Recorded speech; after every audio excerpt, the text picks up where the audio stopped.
Bismillahirrahmanirrahim. Assalamualaikum warahmatullahi wabarakatuh.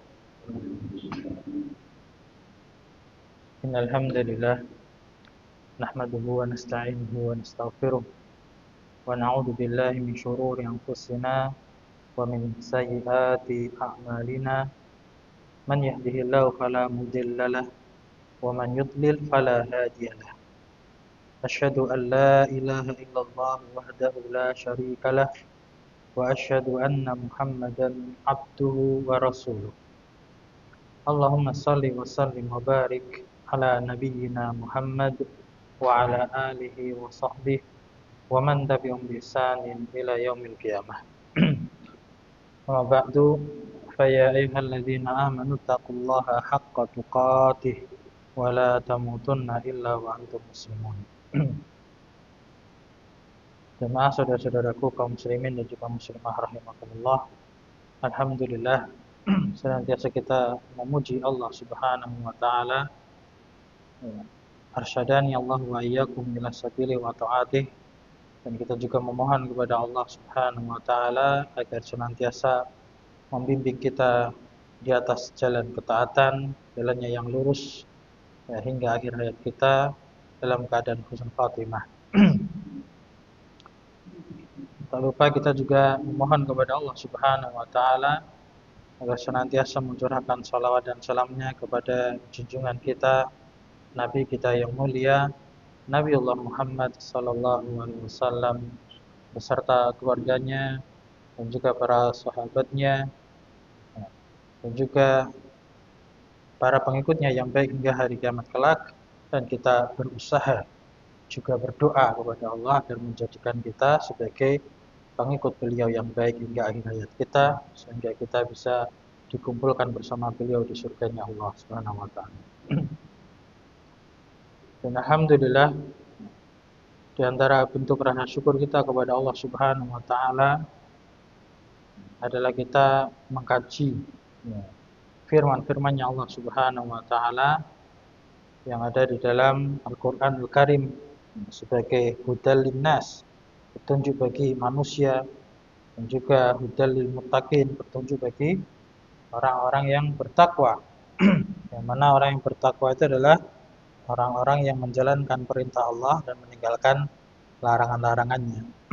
Tentunya kita sebagai seorang muslim, seorang mukmin, serta berusaha menjadi seorang yang muttaqin, orang yang bertakwa kepada Allah Subhanahu wa taala. Dan di malam hari ini kita melanjutkan pelajaran kita atau kajian kita tentang tafsir dari Al-Qur'an, dan kita telah sampai pada tafsir surah Al-Kafirun.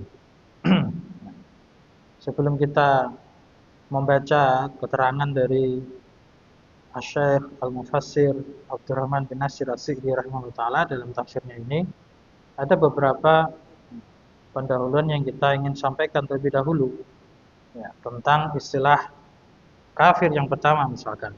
Jadi kita sering dengar kata kafir, ini sumbernya adalah dari Al-Qur'an. Sumbernya dari bahasa Arab. Sehingga kalau kita mengaku seorang muslim itu istilahnya tuh jangan alergi gitu. Yang mana sebagian manusia di akhir-akhir ini termasuk dari golongan orang-orang yang tidak suka dengan Islam, ingin merusak Islam dan juga ingin memecah belah barisan kaum muslimin. Meskipun mereka itu juga mengaku dari kalangan kaum muslimin, ingin merusak Islam dari dalam, itu membuat kita itu seolah-olah jangan menggunakan istilah kafir. Sebetulnya istilah kafir itu istilah yang umum, tidak hanya digunakan untuk orang yang non muslim aja.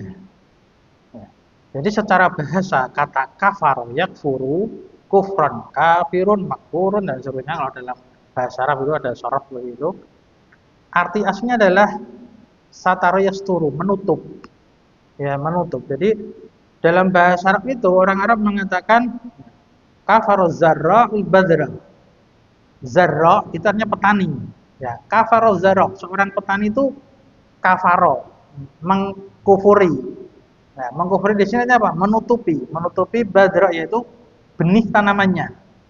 Jadi seorang petani kalau menanam tanaman, ya nadur gitu, ya kan menanamkan benihnya ke dalam tanah kemudian menutupi gitu, biar bisa tumbuh. Nah, itu secara bahasa arti kafaro yakfuru itu menutup.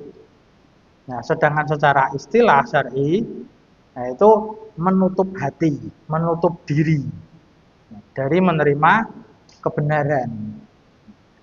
Dan kata kafar ini juga tadi kita katakan umum, artinya apa? Tidak hanya digunakan untuk orang non-muslim, karena seorang muslim pun juga harus kufur. Loh, kok bisa? Sebagaimana dalam firman Ta'ala itu dalam surah Al-Baqarah, lanjutannya ayat kursi. Setelah ayat kursi bunyinya gimana, Pak? Dalam ayat kursi wal ali apa?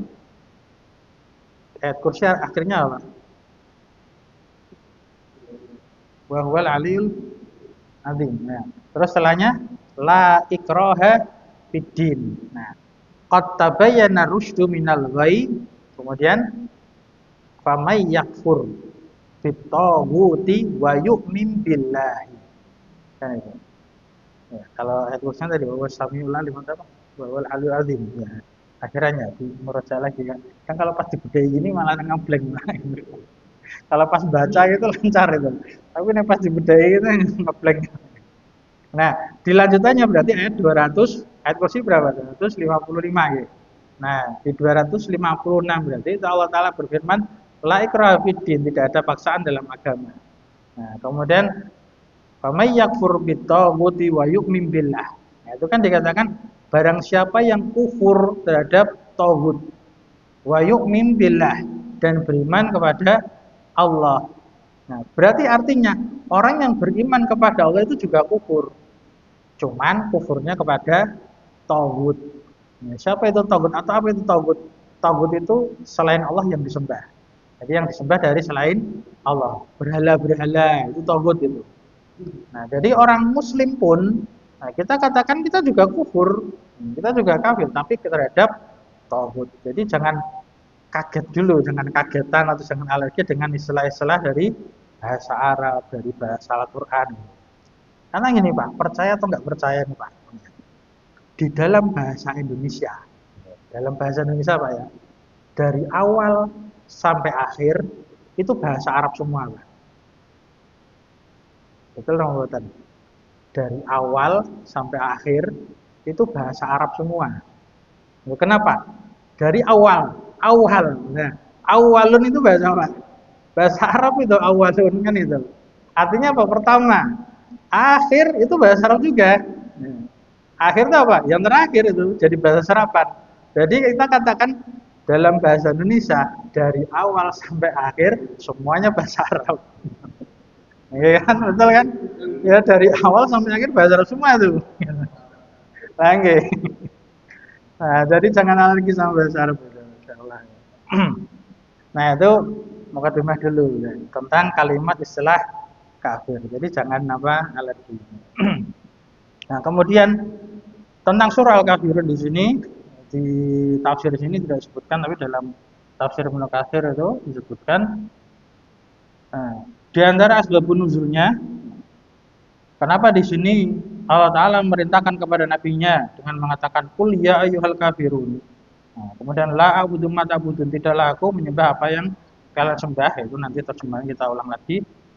Ini sebab turunnya ayat ini itu ada 4 orang. Ya, jadi pembesar kafir Quraisy itu mendatangi Rasulullah SAW. Nah, itu mengajak negosiasi ya. Ingin nego menawarkan kepada Nabi Muhammad itu agar gantian. Gimana kalau kita itu gantian? 1 tahun kami menyembah Tuhanmu, yaitu Allah. Nah, 1 tahun berikutnya kamu Muhammad menyembah Tuhan-Tuhan kami. Nah, itu dinego seperti itu. Mau masalah ibadah kok nego-negonan itu. Masalah Tuhan kok nego-negonan. Nah, itu Nabi kita Muhammad SAW itu tidak langsung menjawab. Ya. Tidak langsung menjawab bukan berarti tergiur, karena mereka nawarkan. Kalau mau seperti itu, nanti berapapun harta yang kamu minta akan diberikan. Jadi bisa memiliki harta sebanyak apapun. Kemudian ditawarkan wanita Arab yang paling cantik yang manapun yang kamu inginkan boleh kamu nikahi. Ya, kalau kita tawarin gitu gimana Pak? Aduh, ini ujian keimanan ini. Harta, benda, kemudian wanita, ujian seperti itu. Nah, itu Rasulullah itu tidak langsung menjawab, bukan berarti mikir. Maka mikir gimana enaknya bukan gitu. Tapi namanya Nabi itu ketika diam itu menunggu wahyu. Ya, menunggu wahyu dari Allah Subhanahu wa taala. Sehingga orang kafir Quraisy ini pun mengulang-ulang pertanyaannya, menawari lagi, mengulang-ulang sehingga nanti di ayat ini kan juga ada pengulangan. Nah, dengan kalimat yang mirip bahkan sama diulangi lagi kan gitu. Nah, ini sebagai bentuk jawaban juga ketika mereka mengulang-ulang pertanyaan, maka Nabi kita Muhammad SAW juga mengulang-ulang jawaban untuk menegaskan. Nah, 4 orang itu pun disebutkan kenapa di sini juga qul ya ayyuhal kafirin itu asalnya 4 orang itu yang bernama bukan apa Al-Walid, kemudian Al-Aswad, kemudian Umayyah sama Al-As. Nah, 4 orang ini termasuk bentuk apa? Mukjizat Nabi dan ini merupakan bukti wahyu Allah, bukan main-main. Ketika Allah sudah mengatakan kul katakanlah wahai Muhammad ya ayyuhal kafirun itu kepada 4 orang itu, berarti 4 orang itu sampai mati tetap kafir. 4 orang itu yang disebutkan. Nah, cuman faedahnya meskipun ayat ini turun ya kepada 4 orang tersebut, tapi namanya Al-Quran itu ketika sudah sempurna, sudah Allah utus Rasul Sallallahu Alaihi Wasallam untuk umatnya, maka pelajarannya secara umum untuk semuanya. Jadi ada kaidah itu al-ibratu bi umumil lafz la bi khususis sabab. Jadi pelajaran itu tuh diambil dari keumuman lafaz dalam Al-Quran itu bisa kita ambil, artinya qul ya ayyuhal kafirun itu kita bisa aplikasikan kepada semua orang kafir, seluruh orang kafir, tidak hanya kepada 4 orang tadi yang datang kepada Rasulullah. Jadi secara umum, jadi kita bisa mengambil pelajaran secara umum. Nah, jadi itu asbabun nuzulnya, sehingga jelas ya Rasulullah Sallallahu Alaihi Wasallam dengan wahyu dari Allah Subhanahu Wa Taala sebagai utusannya itu memiliki sikap yang tegas. Tidak ada tawar-menawar di dalam akidah, di dalam agama, di dalam keyakinan, dalam cara beribadah itu tidak ada tawar-menawar, harus tegas. Maka di sini diawali dengan mengucapkan qul ya ayyuhal kafirun. Katakanlah ya Muhammad, wahai orang-orang kafir. Dan ini merupakan kalimat yang tegas. Ya. Tapi bukan berarti kasar. Karena tadi makna kafir itu bukan makna yang jelek. Secara umum itu bukan makna ini biasa aja. Artinya apa? Kafir itu orang yang menutup. Berarti dia menutup hatinya, nggak mau menerima Islam. Dan ini kalau kita mau balas-balasan, balik-balikan sebetulnya istilah dari orang lain itu yang mengarahkan kepada kita itu justru lebih kasar itu kalau kita mau menelaah gitu. Ya, istilahnya itu istilah mereka kan mengatakan selain agama mereka domba tersesat itu Pak. Jenengan nek dipanggil domba nek basa Jawane wedhus ne apa gelem aku wedhus ini gitu. Apa meneh wedhus sesat nih. Itu kan kasar malahan. Coba kalau dibalik ya, apakah mereka juga mau disebut dengan domba yang tersesat? Kan nggak mau. Ini kan kalimat yang buruk malahan. Beda dengan kalimat kafirun, ini pun kita sebagai orang muslim pun juga kufur, cuman kufurnya terhadap tauhid kan itu. Jadi wa may yakfur bit tauhid wa yu'min billah. Itu sifatnya orang yang beriman, sifat seorang muslim. Nah, itu asbab nuzulnya. Kemudian di antara keutamaan surah Al-Kafirun yang dalam tafsir Ibnu Katsir, itu surah Al-Kafirun itu juga disebut ini di tafsir yang lain. Itu disebut juga surah Al-Ikhlas. Ya, jadi perlu kita ketahui ternyata dalam Al-Quran yang dinamakan surah Al-Ikhlas itu ada 2. Yang pertama qul huwallahu ahad yang sudah kita bahas tafsirnya. Ini yang satunya adalah qul ya ayyuhal kafirun. Kenapa? Karena makna ikhlas itu adalah memurnikan, membersihkan peribadahan hanya kepada Allah Subhanahu wa taala. Nah, surat ini tuh juga berisikan tentang seperti itu. Ya, memurnikan diri kita dari peribadahan orang-orang yang kafir. Ya, kita membebaskan diri karena dalam hadis riwayat itu yang dibawakan Imam Ibnu Katsir, Jadi ketika kita membaca surah Al-Kafirun ini juga termasuk surat yang dianjurkan, disyariatkan dibaca sebelum tidur. Jadi ada dalam sebuah hadis itu Rasulullah bersabda, apabila kalian ingin beranjak tidur, maka bacalah surah Al-Kafirun. Karena sesungguhnya fa'innaha hanya kembali ke surat ini itu bara'atum minasyirki, berlepas diri dari kesyirikan. Makanya ini disebut juga surah Al-Kafirun.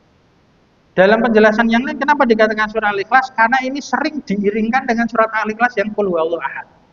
Nah, ini juga keutamaannya.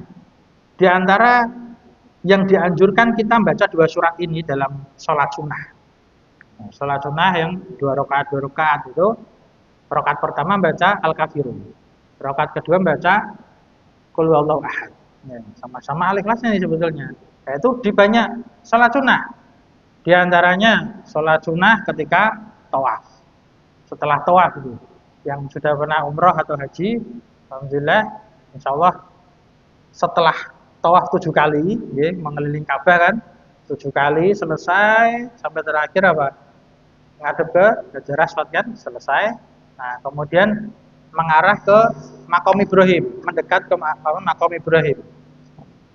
Jadi misalkan ini kotak kan. Nah, misalkan ini Hajar Aswad, nah ini Maqam Ibrahim di sini, maka kita di belakangnya Maqam Ibrahim menghadap Hajar Aswad, menghadap Ka'bah, yaitu sholat sunnah setelah tawaf. Nah, itu 2 rakaat. Nah, itu bacanya ini. Rakaat pertama Al-Kafirun, rakaat kedua Al-Ikhlas. Nah, kemudian sholat sunnah yang lainnya yaitu sholat sunnah sebelum subuh. Ya, sebelum subuh itu juga Al-Kafirun dan Al-Ikhlas. Kemudian setelah maghrib, ya, setelah maghrib itu juga 2 rakaat surah Al-Kafirun dan Al-Ikhlas. Dan surat-surat yang lainnya silahkan untuk apa memperbanyak 2 surat ini itu sudah sangat dianjurkan. Juga di sholat witir, ya, sholat witir itu kan kalau terakhir kemarin waktu Ramadan kan 3 rakaat, misalkan witir 3 rakaat, rakaat pertama apa? Sabihisma. Biasanya gitu. Nah, itu memang sunnah, meskipun namanya sunnah kan kita boleh ganti surat yang lain, boleh, tidak ada masalah. Nah, tapi itu apa? Adalah sunnah Rasulullah SAW. Nah, rakaat pertama Sabihisma, kemudian rakaat kedua tadi Al-Kafirun, rakaat ketiga Qul huwallahu ahad. Jadi ini termasuk surat yang sering kita baca, baik ya, boleh kita baca di sholat wajib ataupun di sholat sunnah, itu juga sangat dianjurkan. Ya. Wallahu ta'ala alam. Kemudian kita masuk ke perkataan tafsir dari Syekh Abdurrahman bin Nasir As-Sa'di rahimahullah ta'ala. Tafsir suratul Kafirun. Nah, ini juga ada faedah nih. Kalau kita memperhatikan secara nahwu, ini kan susunannya tafsiru surati, harusnya kan gitu. Bacanya yang belajar nahwu harusnya kan al-kafirina. Harusnya gitu, yang belajar nahwu itu susunan mudhof mudhof ilaih. Ya, susunan mudhof ilaih. Lah kenapa kok ini tidak dibaca kafirina? Nah, itu ada faedah juga. Kenapa? Kalau kita membaca ini tafsiru suratil kafirina itu tidak boleh. Kenapa? Karena merubah nama surat. Jadi nama surat Al-Kafiruna ya tetap kita katakan Al-Kafiruna. Jangan kita merubah tafsir suratil kafirina, kemudian ngeyel. Oh, ini kan mudhof ilaih. Mudhof ilaih jamak mudzakkar salim itu pakainya ya kan, itu majrur ini kan, itu. Harusnya majrur kafirina. Tidak seperti itu. Karena ini nama surat, maka tidak boleh dirubah. Kalau memang namanya Al-Kafirun ya Al-Kafirun. Meskipun majrur jangan diganti gitu. Ya. Seperti nanti surat Mukminun kan gitu, Munafikun. Nah, itu jangan diganti, jangan jadi mukminin munafikin. Tetap kedua bacaannya Al-Kafirun. Nah. Bismillahirrahmanirrahim, dengan menyebut nama Allah yang Maha Pengasih lagi Maha Penyayang. Qul ya ayyuhal kafiruna.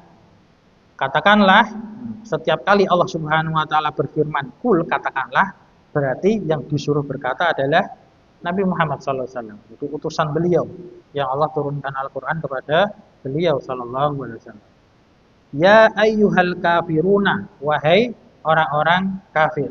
Nah, ini tadi sudah kita sebutkan, asalnya memang asbabun nuzul ini Allah turunkan kepada Muhammad sebagai jawaban untuk orang-orang kafir. Apa yang harus dikatakan? Wahai orang-orang kafir, la a'budu ma ta'buduna. La a'budu. Ini perhatikan, la-nya harus panjang bacanya. Ini juga pelajaran tadi juga minimal mat tobi'i minimal gitu, karena la ketemu alif. Ya. Bagusnya mat tobi'i ketemu hamzah, namanya mat apa? Mat tobi'i ketemu hamzah. Mat jaiz. Ya, mat jaiz munfasil. Jadi mat tobi'i ketemu hamzah. Jadi berapa harokat? 4 sampai 6. Jadi lebih panjang. Jadi kita bacakan panjang lebih bagus. La a'budu ma.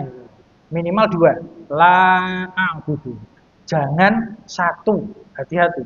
Karena apa? Kalau kita membaca la a'budu, la-nya pendek. Berarti nggak ada alifnya hilang. Itu malah justru artinya sungguh. Loh. Padahal ini la a'budu itu tidaklah aku menyembah.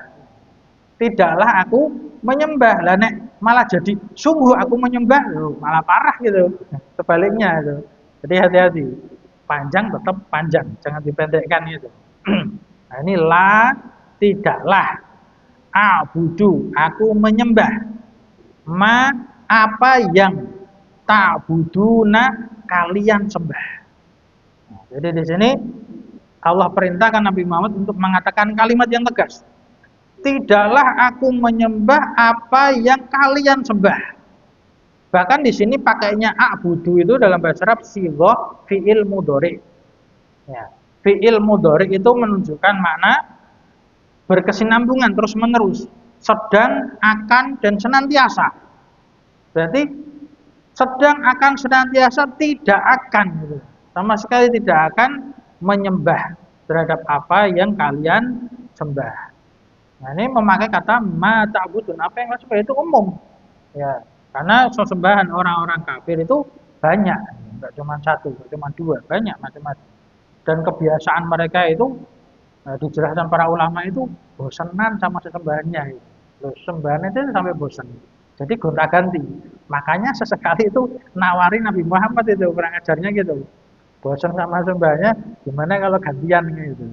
Nah, itu dijelaskan para ulama itu min jahlihim, karena kebodohannya mereka seperti itu, gampang bosenan sampai sama Tuhannya aja bosan. Nah, jadi ini kalimat yang tegas. Kemudian ditegaskan lagi dengan kalimat berikutnya, wala antum, ini juga panjang sama. Wala antum abiduna ma a'budu. Dan tidaklah antum. Antum itu bisa siapa? Kalian. Nah, ini bahasa Arab gampang-gampang dihafal gini, Pak. Saya tuh ana, kamu tuh anta, kalian antum. Nek basa gaul ente kan itu. Kan gitu. Ente dari mana aja kan itu. Nah, ana saya, anta kamu, antum kalian. Ini wala antum, dan tidaklah kalian itu abiduna, adalah orang-orang yang menyembah ma'abudu, terhadap apa yang aku sembah. Ya.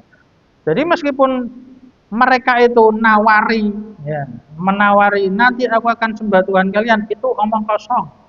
Ini buktinya Allah Ta'ala yang menyatakan sendiri, la antum abiduna, kalian itu bukanlah orang yang menyembah terhadap apa yang aku sembah. Itu Nabi Muhammad yang disembah oleh Nabi Muhammad SAW. Tidak akan mereka itu nyembah. Ya. Itu apa omong kosong aja, ngapusi. Kemudian diulang lagi. Sebenarnya sudah kita sebutkan ada pengulangan. Wala ana abidum ma abadtum. Nah, di sini pada kata ana itu ada alifnya, tapi alifnya tidak berfungsi. Nah, jadi bacanya ana di situ pendek. Wala ana abidun. Nah, itu alifnya itu dalam bahasa Arab itu alif yang membantu menunjukkan harokat sebelumnya fathah. Tapi dia tidak sebagai harfun mat, huruf mat, tidak membantakan bacaan. Makanya kalau dalam Rasm Utsmani atau mushaf-mushaf yang dari Madinah, dari Saudi, itu di atas alif itu ada tanda sifar, itu angka 0. Ya, bunder. Angka 0 bunder itu maksudnya apa? Dikira kanggo gitu. Nol, enggak kepake, nilainya nol. Nah, makanya tidak dibaca panjang. Pendek aja. Wala ana abidum ma abadu. Ya. Artinya dan tidaklah saya, yaitu Nabi Muhammad SAW adalah abidun, orang yang menyembah ma'abatum, apa yang kalian sembah. Nah, jadi Nabi Muhammad menyatakan dengan tegas, ya, saya itu bukan orang yang menyembah terhadap apa yang kalian sembah. Diulangi lagi, wala antum abiduna ma'abud, dan tidak pula kalian itu adalah orang yang menyembah terhadap apa yang aku sembah. Dan ditutup dengan kalimat lakum dinukum waliyadin. Nah, bagi kalian agama kalian dan bagiku agamaku. Nah, kalimat seperti ini, lakum dinukum waliyadin, bagi kalian agama kalian dan bagiku agamaku, itu kadang ada orang yang salah di dalam memahami, ya, artinya berarti semua agama benar. Anggapannya gitu. Bagimu agamamu, ya wes berarti agamamu bener menurutmu karepmu. Nah, bagiku agamaku, ya bagiku agamaku. Nah, agamaku yang paling bener. Ya. Tapi dia masih menganggap tidak ada masalah, semuanya benar. Silakan aja. Nah, ini pemahaman seperti ini tuh kurang tepat. Jadi kalimat lakum dinukum waliyadin itu istilahnya tuh semacam kalimat yang ya sakarepmu wis kadung jengkel gitu. Seperti logikanya gini. Ada orang tua, ya, itu melihat anaknya mainan panjat pohon misalnya. Nah, panjat pohon anaknya dinasihati, jangan panjat pohon nanti kalau jatuh sakit. Nah, kemudian masih manjat aja. Nah, mas akhirnya dibilangin, sing dhuwur anakmu gak meneh, tambah dhuwur. Nah, itu apa berarti mempersilahkan kan gitu. Kan enggak, itu artinya apa? Mengingkari karena saking ya bahasanya itu saking jengkelnya. Terus menek-menek oh karepmu kan itu. Jadi menek karepmu, ora karepmu. Sama ini agamamu, agamaku. Nah, karena apa? Sebelumnya kan sudah dijelaskan. Saya tuh nggak akan nyembah sembahan kalian dan kalian juga tidak akan nyembah sesembahanku. Artinya apa? Ya agamamu. Nah, itu maksudnya seperti itu. Nah, kemudian kita baca penjelasan dari beliau rahimahullah taala.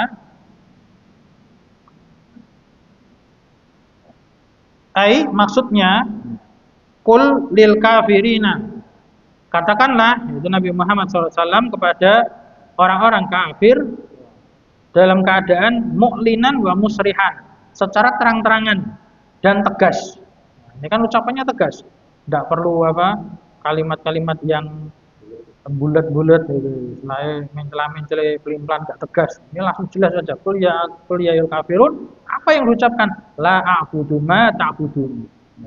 Tidaklah aku menyembah terhadap apa yang kalian sembah. Maksudnya adalah tabarra'a mimma kanu ya'budun. Ya. Berlepas diri. Tabarra'nya artinya berlepas diri mimma kanu, dari apa yang mereka itu ya'buduna, senantiasa menyembahnya.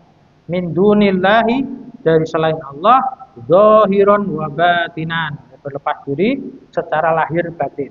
Ya, lahirnya kita berlepas diri, batin kita juga berlepas diri, tidak setuju dengan cara beribadah mereka. Ya, istilahnya itu kalau kita cinta kepada Allah, cinta kita itu setia, ya, satu-satunya Allah, mentauhidkan Allah, itu kita lahir batin yang membuktikan cinta kita. Batin kita cinta kepada Allah kalau Allah didurhakai, kalau Allah diduakan, kan itu. Tidak setia hanya satu saja Allah, mesti kita harus jengkel, kan itu. Kita harus marah karena kita mengaku cinta kepada Allah Subhanahu wa taala. Jadi kita harus menyatakan sikap yang tegas, berlepas diri kepada orang-orang kafir yang menyekutukan Allah Subhanahu wa taala. Kemudian kalimat berikutnya, wala antum abiduna ma a'bud, dan tidaklah kalian itu adalah orang-orang yang menyembah terhadap apa yang aku sembah. Nah, kenapa kok mengatakan seperti ini? Kalian itu bukanlah orang yang menyembah terhadap apa yang aku sembah. Ini menunjukkan atau berdasarkan atas li adami ikhlasikum lillah, karena tidak adanya keikhlasan kalian terhadap Allah. Jadi meskipun dia ya, atau mereka itu orang-orang kafir ngaku nanti aku akan menyembah Tuhan kalian, itu tetap dikatakan la antum abidu nama aku. Kalian itu bukanlah orang yang menyembah terhadap apa yang sembah. Kenapa? Kalian itu menyembah Allah nggak ikhlas, tidak murni. Ya, karena main-main tadi, tidak tulus, ya, karena main-main. Li adam ikhlasikum lillah, karena tidak adanya keikhlasan kalian terhadap Allah fi ibadati berada atau di dalam peribadahan kepada Allah Subhanahu wa taala. Nah, kemudian saya menjelaskan fa ibadatukum lahu, maka ibadahnya kalian kepada Allah itu muqtarinatun, beriringan bisyirki, dengan kesyirikan. Jadi meskipun mereka ngaku nanti saya sembah Allah, tapi penyembahannya mereka, persembahannya mereka kepada Allah itu muqtarinah bisyirki, nempel kesyirikan. Karena mereka tidak memurnikan Allah. Setahun kepada Allah, setahun balik musyrik lagi. Jadi tidak ikhlas. Masih ada muqtarinah bisyirki, masih ada ikatan dengan kesyirikan. Maka la tusamma ibadatan. Hal itu tidak dinamakan sebagai ibadah. Jadi kita harus tahu namanya ibadah itu harus ikhlas. Ya, kalau nggak ikhlas bukan ibadah. Ya, tidak akan diterima oleh Allah Subhanahu wa taala. Tsumma karrara dzalika. Kemudian Allah Subhanahu wa taala mengulang dzalika, ayat tersebut. Ya, la a'budu ma ta'budun, itu kan artinya tidaklah aku menyembah terhadap apa yang kalian sembah. Nah, ini ayat yang kedua. Kemudian di ayat yang keempat ya, diulangi lagi, wala ana abidu ma abatum, dan tidaklah aku adalah orang yang menyembah terhadap apa yang kalian sembah. Nah, di ayat yang ketiga juga demikian. Di ayat yang ketiga diulang di ayat yang kelima. Ya, wala antum abidu nama aku, tidaklah kalian itu menyembah terhadap apa yang aku sembah. Di ayat yang kelima sama persis. Ya, wala antum abidu nama aku, tidaklah kalian itu orang-orang yang menyembah terhadap apa yang aku sembah. Nah, ini pengulangan seperti ini tuh juga dulu ada kisahnya. Yang kita yang waras, yang normal aja, kadang ngulang-ulang gitu. Kadang terulang lupa itu. Nah, dulu ada ceritanya itu di waktu turun ayat ini tuh belum haram khamar. Minuman keras itu belum haram waktu itu. Ini kan masih turun ayat ini. Nah, waktu itu ada sahabat Nabi yang minum khamar sebelum sholat itu. Nah, waktu sholat baca surat ini, orang rampung-rampung itu, bolan-baleni ngulang-ngulang terus itu. Nah, karena itulah kemudian turun ayat apa? Wala taqrabus shalah wa antum sukara. Nah, itu baru turun ayat itu. Haram setelah itu.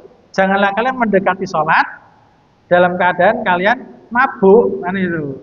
Ya karena diantara resikonya tuh gini, wong nggak mabuk aja, kita kadang lupa tadi sampai mana ya, baleni mana kan itu.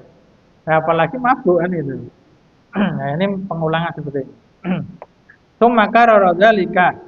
Kemudian Allah Subhanahu wa taala mengulangi hal tersebut, hal itu ayat itu tadi yang 2 ke 4, 3 ke 5. Liyadullal awwalu ala adami wujudil fi'li. Ya, untuk menunjukkan penyebutan yang pertama, al-awwalu, penyebutan yang pertama itu berarti ayat yang kedua dan 3. Itu menunjukkan adami wujudil fi'li, tidak adanya perbuatan. Artinya ketika Nabi SAW mengatakan la a'budu ma'abattum, tidaklah aku menyembah apa yang kalian sembah, itu berarti benar-benar Rasulullah tidak ada fi'il di situ, tidak ada perbuatan sama sekali. Rasulullah tidak berbuat kesyirikan sama sekali. Dan beliau adalah orang yang maksum. Tidak pernah berbuat kesyirikan. Jadi ala adami wujudil fi'il, tidak ada perbuatan Rasulullah sama sekali. Nah, adapun pengulangan berikutnya wasani, yaitu berarti ayat yang keempat dan kelima kan mengulang itu. Itu menunjukkan ala anna dzalika qad sara wasfan laziman. Hal itu, anna dzalika, hal itu qad sara, sungguh telah menjadi wasfan, sifat laziman yang menetap. Jadi sifat menetap baik pada diri Rasulullah SAW, berarti orang yang sama sekali tidak menyembah terhadap sesembahan orang musyrik, orang kafir. Sebaliknya, orang-orang kafir pun yang empat tadi ya sebab nuzulnya kan fokusnya ke empat itu juga tersifati dengan mereka itu sama sekali nggak akan menyembah Allah Subhanahu Wa Taala sampai matinya.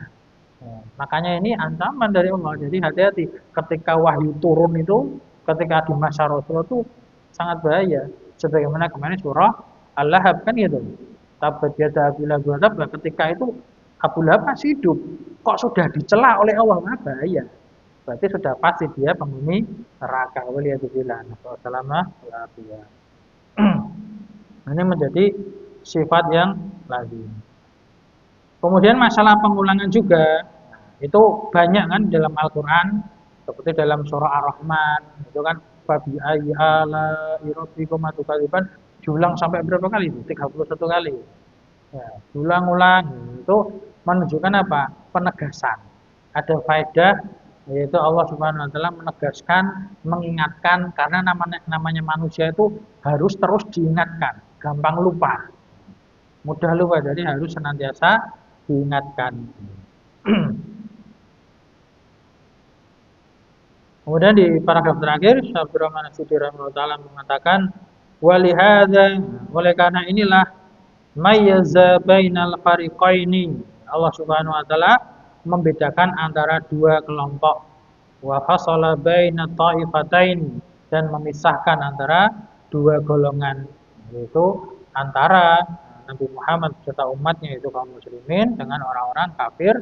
Di ayat yang terakhir itu Allah pisahkan. Itu apa? Lakum dinukum waliyadin. Bagi kalian agama kalian, bagiku agamaku. Itu udah urusannya masing-masing. Ya, kama qala ta'ala, hal ini seperti atau sebagaimana firman Allah Subhanahu wa taala, ya, qul kullu ya'malu 'ala syakilatihi. Katakanlah wahai Muhammad, setiap orang itu beramal sesuai dengan syakilati, keadaannya masing-masing. Sesuai dengan keadaannya masing-masing. Kalau orang itu muslim, ya beramal dengan amalan Islam. Kalau orang itu kafir, maka beramal dengan amalan orang kafir seperti itu. Kemudian juga di ayat yang lain juga Allah katakan, para ulama menafsirkan lakum dinukum waliyadin, artinya lakum a'malukum walana a'maluna. Jadi bagi kalian tuh amalan-amalan kalian, bagi kami amalan-amalan kami. Ya, artinya kalau masalah amal ibadah masing-masing sendiri. Nah, lalu gimana kita bisa toleransi? Toleransi itu di luar ibadah. Permasalahan sosial seperti apa? Muamalah, jual beli, tidak ada masalah. Ya Rasulullah juga jual beli dengan orang Nasrani, orang Yahudi, jual beli tidak ada masalah. Bahkan ketika wafatnya Rasulullah SAW itu beliau masih dalam keadaan menggadaikan baju perang, baju besinya. Ini ada jual beli dengan orang Yahudi. Jadi tidak ada masalah kalau hubungan sosial sama tetangga, misalkan saling memberi secara umum, tidak ada masalah. Yang penting kalau sudah ranah ibadah masing-masing. Jadi ibadah ya nafsi-nafsi sendiri-sendiri. Kita ibadahnya agama Islam, kemudian kemudian silakan. Maka di sini terakhir beliau membawakan ayat antum. Apa itu? Bari'una mimma a'malu wa ana bari'um mimma ta'malun. Ya. Kalian itu adalah orang-orang yang berlepas diri. Jadi kalian itu orang-orang itu berlepas diri mimma a'mal, dari apa yang aku amalkan, apa yang kerjakan. Dan saya, maka saya juga bari'un mimma ta'malun, berlepas diri dari apa yang kalian amalkan. Jadi intinya tadi, kalau masalah amal ibadah, masalah agama, kita sendiri-sendiri. Itu toleransinya seperti itu, tidak usah ikut campur. Ya, tapi masalah sosial, nah kita dibolehkan di situ. Sama tangga, sebagai sama warga negara, bermasyarakat itu tidak ada masalah. Ya Allah Ta'ala alam. Semoga yang kita sampaikan pada kesempatan ini bermanfaat. Apabila ada kebenaran yang semua dari Allah Subhanahu wa taala, kalau ada kesalahan mungkin dari saya, kita bertobat kepada Allah, astagfirullahaladzim, wa atubu ilaih, subhanakallahumma wa bihamdik, asyhadu an la ilaha illa anta, astaghfiruka wa atubu ilaik. Alhamdulillahirabbil alamin. Assalamualaikum warahmatullahi wabarakatuh.